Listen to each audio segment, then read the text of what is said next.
Well, Marcus, obvious question, but very happy to be back in the team at the moment. And winning. That was a good win. And I think back to our old ways. And I don't think we played as well as we had, on the weekend. But we just kept plugging away, and then, eventually Kitson scored a really good goal. And from Adam Federici's point of view, do you think he's been a bit harshly treated? Oh, not harshly treated, but he must be disappointed to make way for you at the moment.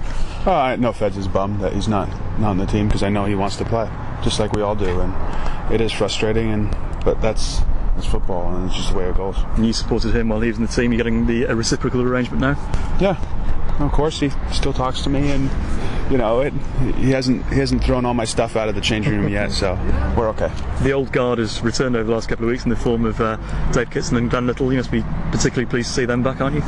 Yeah, and everyone keeps asking when Shorey and Sidwell and everyone else is coming back as well. But no, it's great to have those guys back, and we know what they can give us, and it doesn't take any time settling in. It seems like they've never left, and that's the good part, because we don't have to have that.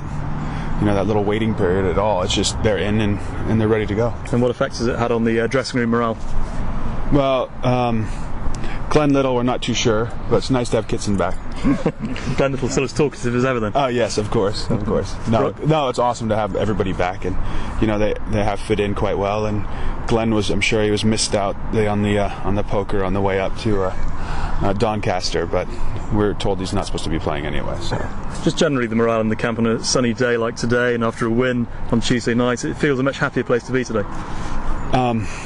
Winning is everything, and is the only thing. And when you do win, it just everything. Getting out of bed in the morning seems so much easier, and things don't hurt as much, and the knees don't hurt going down the stairs or anything. It's just like it feels great, and just ready to get back out and do a little training today, and then we got another away game this weekend. And you need to follow it up with a win, don't you now? Yeah, which thanks for putting all the pressure on us. And we have Palace, but away from home it'll be a tough game. But if we kind of do what we did last game, we're going to be all right. Okay. Marcus, do you see, I know you've enjoyed your time at Reading. Do you see yourself here next year? Yeah. I hope so.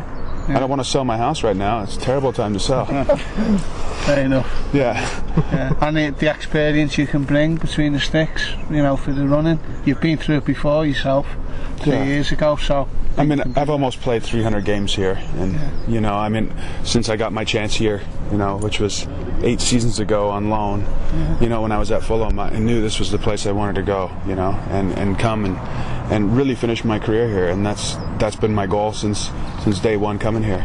And I think this is going to be probably one of the last clubs I play for in England before I go back to Seattle and have a nice cushy job there, playing about 25 games a year. Yeah, fair enough. Yeah. How important is it for Reading to go up first time this season? Well, financially, if I understand it correctly, we get this big parachute payment, and then next year that gets cut in half again, and so we'll lose money, and it's important for us to go back right away for that. But for us personally, because that has nothing to do with us, the players, we hear, and we tasted it. Not everybody here now has been in the Premier League, but just about everybody, and we've tasted it, and we've seen the highlights on Saturday night, and that is the ultimate, and that's what everybody wants, and maybe that's why it's maybe a little bit harder this time than it was before, is because we kind of know what it's like, and we're already thinking about stuff that we can't control, too far ahead. We've got to be focusing on the games as they come to us, and we can't think about how great it's going to be next year. Seeing our highlights on Saturday night as opposed to trying to get up for them on Sunday morning, and there's so many things to look forward to, but the only thing right now is Crystal Palace this weekend, and then we'll go on from there. Do you think that's what happened a bit? You did get a bit carried away with yourselves. I don't know. Who knows? If we won those games and we said no, it's great to have your sights set on. You can look at results, and you can figure out that 4 + 4 is 10. So I don't know. Sometimes we analyze things a little too much. The Championships, lots of clubs have come down from the Premier League and haven't managed to get back, and they've really struggled. And Charlton are rock bottom at the moment, aren't they? And Crystal Palace. Yeah, it's hard because when you do, we've kept a lot of players from last season, and then if we like other teams when they haven't gone straight back up, then players start to leave and they start to sell players, and then it's a complete rebuilding process. And we're not starting from scratch this year.